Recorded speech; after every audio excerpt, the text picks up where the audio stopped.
News 18 India।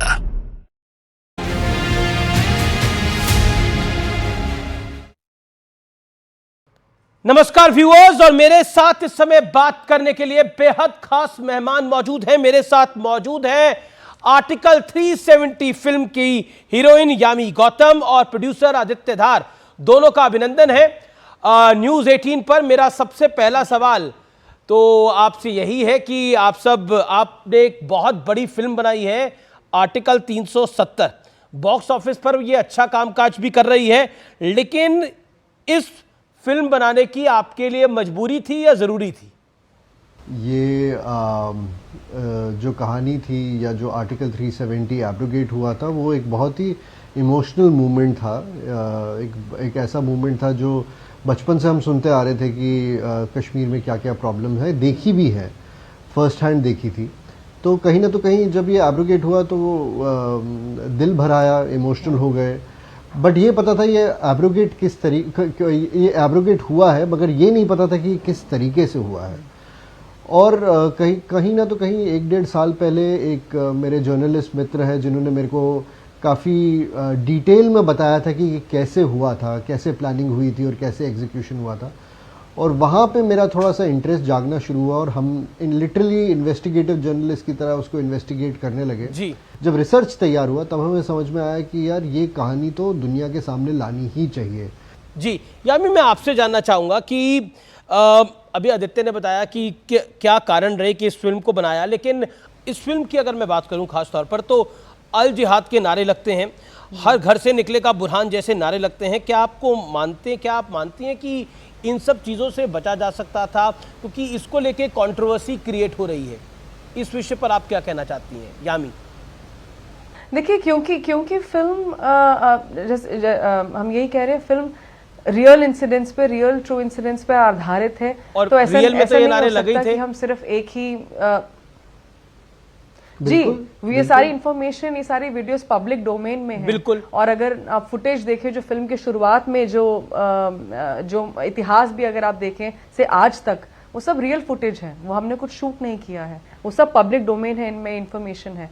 तो अगर ये जब बताने के लिए कि 370 क्या है, क्या क्यों जरूरी था इसे हटाना, वो बहुत जरूरी है ये बताने के लिए कि क्या हो रहा था। आदित्य धार, ये सवाल आपसे है मेरा, जब आदित्य इसको प्रोपेगेंडा फिल्म कहा जाता है तो आपके मन में क्या आता है? आपकी तरफ से जवाब क्या आता है? ये कहा जाता है कि ये प्रोपेगेंडा फिल्म है, 2024 के चुनाव से पहले आई है, नरेंद्र मोदी को फायदा करने के लिए आई है।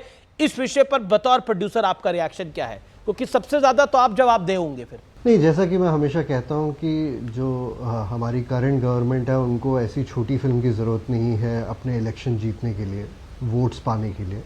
उन्होंने अपनी तरफ से बहुत ही अच्छा काम किया है जो कि सबके सामने बिल्कुल साफ साफ नज़र आ रहा है। कश्मीर की अगर आप आज की डेट में आप कश्मीर जाते हैं और सिचुएशन देखते हैं तो 2019 से पहले और 2019 का कश्मीर में ज़मीन आसमान का फ़र्क है। तो हमने एक कहानी बताई है जो कि सत्य घटनाओं पे से प्रेरित है और आपके पास रिज़ल्ट आपके आंखों के सामने है। कोई ऐसा आदमी जो इसको प्रोपेगेंडा बोल रहा है, क्या वो ये कहना चाहता है कि 2019 से पहले जब कश्मीर में पत्थरबाजी होती थी या मिलिटेंट्स आर्मी वालों को मारते थे तब कश्मीर ज़्यादा बेहतर था और अब ख़राब हो गया? ये प्रोपेगेंडा, मुझे आज तक ये नहीं समझ में आया कि किस बात से कह रहे हैं प्रोपेगेंडा। जी, ये बड़ी इंपॉर्टेंट बात आप बता रहे हैं, लेकिन इस सवाल एक और सवाल है, क्योंकि गल्फ कंट्रीज में ये फिल्म बैन हो गई है, यानी मिडिल ईस्ट में इस फिल्म को बैन कर दिया गया है। इसको जब आपको ये खबर पता लगी तो उस पर आपका रिएक्शन क्या था? यामी, आदित्य, बोथ, और डायरेक्टर साहब से भी ये सवाल मैं पूछूंगा। आदित्य धार, पहले आप बताइए ज़रा, जब बैन कर दिया गया गल्फ में इस फिल्म को। बिल्कुल, हमें एक्चुअली काफ़ी आश्चर्य हुआ, हमें समझ में नहीं आया कि इसका क्या रीज़न था। बिकॉज जो फिल्म है वो टेररिज्म के ख़िलाफ़ है, वो बताती है कि कैसे इंडिया में, कश्मीर में कैसे आर्टिकल 370 को इस्तेमाल किया जा रहा था अलगाववादी ग्रुप्स के द्वारा या कुछ करप्ट पॉलिटिशियंस या ब्यूरोक्रेट्स के द्वारा टू सेफ गार्ड देमसेल्व्स। उसके पीछे छुप के वो गलत काम कर पा रहे थे और उनको कुछ कॉन्सिक्वेंसेस या कुछ किसी उस गलत काम की कोई भरपाई नहीं करनी पड़ रही थी। तो मुझे काफ़ी सरप्राइजिंग लगा, क्योंकि उरी रिलीज़ हुई है गल्फ़ में, ज़ीरो डार्क 30 रिलीज़ हुई है गल्फ़ में। तो मुझे ये लगा कि हमारी फिल्म में ऐसा क्या था जो गलत था, बिकॉज ये टेररिज्म के ख़िलाफ़ है, और जहाँ तक मुझे पता है कि सारी इस्लामिक कंट्रीज़ टेररिज्म के ख़िलाफ़ है। तो मुझे ये समझ में नहीं आया कि ये इसको बैन करने का क्या रीज़न था। वो थोड़ा सा ये एजेंडा, ये था हम सबके। देखिए यामी गौतम, क्या आपको लगता है ये एजेंडा ग्लोबल है, इसी वजह से इतने शार्प अटैक आ रहे हैं? ये फिल्म छोटी जरूर है लेकिन इसका हल्ला बहुत है। ये फिल्म छोटी जरूर है लेकिन इसकी कहानी बहुत बड़ी है। ये फिल्म छोटी जरूर है लेकिन धारा 370 का हटना इस देश के अंदर ऐतिहासिक रहा है, और ये फिल्म भी ऐतिहासिक है क्योंकि ये कोई सामान्य फिल्म नहीं है। एजेंडा ग्लोबल है। जी बिल्कुल है और हर एक को इफेक्ट करता है कहीं ना कहीं। कश्मीरी, नॉन कश्मीरी, जो शांति चाहता है, जो अमन चाहता है, जो टेररिज्म के खिलाफ है। तो सच में ये मैंने इनफैक्ट 2 बार पूछा कि आर यू श्योर, क्योंकि मुझे यकीन नहीं हुआ कि क्यों ये फिल्म बैन होगी, क्योंकि ऐसा कुछ नहीं है। हमारे देश में ऐसा कोई विवाद नहीं है इस फिल्म को लेकर। ऑफ कोर्स चर्चा है, और जो चर्चा होनी भी चाहिए, कुछ सवाल होने चाहिए, अच्छे सवाल होने चाहिए। यामी, आपसे सवाल पूछना चाहूंगा कि सचिन तेंदुलकर हाल ही में कश्मीर के दौरे पर थे और वो क्रिकेट खेलते हुए उनकी तस्वीरें बड़ी वायरल हुई। तो कश्मीर में आपने तो शूटिंग भी करी है, तो क्या आपको महसूस हुआ, और आज के कश्मीर के लिए आप क्या कहना चाहेंगी 370 हटने के बाद वाले कश्मीर के लिए? जी, जब हमने लैंड किया कश्मीर में और अपना नेशनल झंडा देखा, अपना राष्ट्रीय तिरंगा, जी बहुत अच्छा लगा। वो कहीं भी देखते हैं बहुत अच्छा लगता है, खासकर जब वहाँ देखा तो बहुत अच्छा लगा। ये मेरा पहला थॉट था। दूसरा, मैंने सोचा नहीं था वहाँ मुझे ट्रैफिक जाम मिलेगा, क्योंकि टूरिज्म इतना था, टूरिस्ट बसेस इतनी थी। मैंने कहा ये क्या हो रहा है? तो मैम टूरिस्ट बहुत ज़्यादा है ना, तो इसलिए मैंने कहा अच्छा, ये तो चलो अच्छी बात है। तो धीरे धीरे करके एक होता है, आपको ऑन ग्राउंड इन्फॉर्मेशन यहाँ से मिल रही है। फिर हम लोग जब शूट करने लगे, जब जो क्रू होता है या जिस दिन आपकी छुट्टी होती है, आपकी टीम बाहर जाती है, घूमती है, और सब एक दूसरे से पूछ रहे हैं, अच्छा लोकल्स, ऑफ कोर्स वो जिज्ञासा तो है।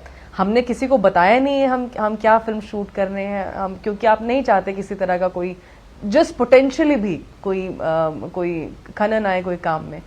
तो जब लोकल वहाँ के थे, उनके मुंह से सुना, मेरी गर्दन हल्की सी मुड़ी। मुझे याद है कि 370 के बाद ना कुछ 3-4 साल से काफी बेहतर हालात हैं।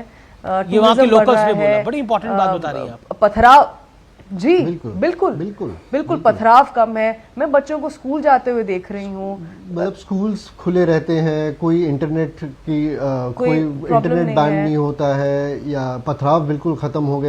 हम लोग जहाँ शूट कर रहे थे, हाँ, वो बिल्कुल डाउनटाउन कश्मीर, जहाँ पे कुछ साल पहले तक अथॉरिटीज अलाउ नहीं करती थी अंदर जाना, खुद नहीं जा पाती थी, वहाँ पे हमने जाके शूट किया। 250 लोग थे वहाँ पे हमारे शूटिंग में, और मजाल है कोई एक छोटा सा भी इंसिडेंट हुआ हो। इनफैक्ट हमारे को लोकल कश्मीरियों ने इतना सपोर्ट किया, apart from JNK police and CRPF and local administration, जो लोकल कश्मीरी थे उन्होंने इतना हमारा आदर सत्कार किया कि बिल्कुल ही वो कहते ना कि गदगद हो गए। तो बहुत खुशी मिली, और खुले जाते थे हम। मंदिर गए, खीर भवानी, जीठियर, शंकराचार्य मंदिर गए, सारे डल लेक पे घूमे। कोई कहीं पे कभी ऐसा फीलिंग नहीं आया कि नहीं यार यहाँ पे थोड़ा सा डर लग रहा है, या कोई कुछ कर देगा। डेवलपमेंट इतनी हो रही है कश्मीर में, ये बड़ा इंपॉर्टेंट पहलू है। ये इस समय हमारे माध्यम से, हमारे नेटवर्क के माध्यम से आपको करोड़ों व्यूअर्स देख रहे हैं, डिजिटली भी और चैनल के माध्यम से भी। तो ये पता लग रहा है कि कश्मीर कितना सामान्य हो गया है। धारा 370 हटने के बाद स्थितियां कैसी हुई हैं। यानी प्रधानमंत्री मोदी ने भी इस फिल्म की तारीफ करी और कहा कि ऐसी फिल्में बननी चाहिए। जी, वो जो स्पीच दे रहे थे, जो मैंने सुना पूरा, ऑफ कोर्स मुझे बहुत अच्छा लगा। हमने तो सारे वो दिन याद आ जाते हैं बचपन से लेकर आज तक, जहाँ आपको लगता है अभी भी कितना अचंभा महसूस होता है कि अच्छा, इतने बड़े हमारे ऑनरेबल प्राइम मिनिस्टर और हमारी छोटी सी फिल्म के बारे में वो जानते हैं क्या वो, और जिसका मैं एक छोटा सा हिस्सा हूँ। तो बहुत अच्छा लगा, हमारे लिए बहुत गर्व की बात नहीं, बहुत बहुत धन्यवाद आपका हमारे साथ जुड़ने के लिए, इस संवाद को करने के लिए, इस साक्षात्कार को करने के लिए। Thank you so much, pleasure having you.